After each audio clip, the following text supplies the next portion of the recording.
जैसे भगवान के लिए दीपक जलाया और उस दीपक में कोई कीड़ा के जल गया और वो भगवत प्राप्त हो जाए। आप इस प्रसंग को प्रमाणित मानने के लिए मीरा जी का चरित्र पढ़िए।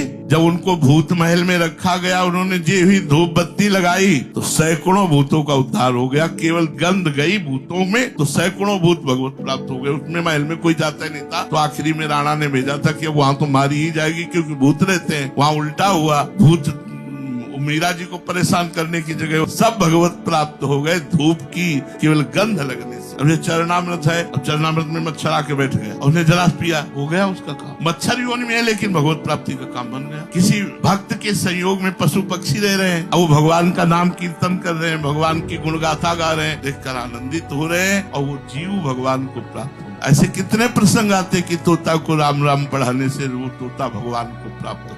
तो जैसे आप 84 जी गा रहे हैं, नाम कीर्तन करें, कोई पशु पक्षी सुन रहा, सबको भगवत प्राप्ति होगी। सुनने मात्र से भगवत प्राप्ति। भक्त के घर की छिपकली का भी कल्याण हो जाए क्योंकि वो भी नाम कीर्तन, घंटा ध्वनि, आरती, धूप, इसकी सुगंध जा रही ना, उसके वहाँ मकड़ी का भी कल्याण हो जाए क्योंकि भक्त घर में बनी। भक्तों का संग बहुत दुर्लभ बात। क्यों? क्योंकि सब परमात्मा के अंश हैं, भगवान के अंश हैं। लेकिन देवताओं का नहीं होगा कि देवता लोग अपने पुण्यों का भोग भोग रहे हैं। वो केवल भोग भोग सकते हैं पुण्यों का, वो भगवान का भजन नहीं कर सकते, वो भक्तों का संग नहीं कर सकते। कभी ऐसा सुनने में नहीं आता है कि अमुक देवता किसी भक्त के संग बैठकर कीर्तन कर रहा हो या भजन कर रहा हो। इसलिए उनका उद्धार जब वो पुण्य लोक क्षीणे मृत्यु लोक के विसंति, पर मृत्यु लोक में अगर हमारा जन्म हो गया है, मनुष्य जन्म हो गया है, तो हमारा पूरा अधिकार इसी जन्म में भगवत प्राप्ति का।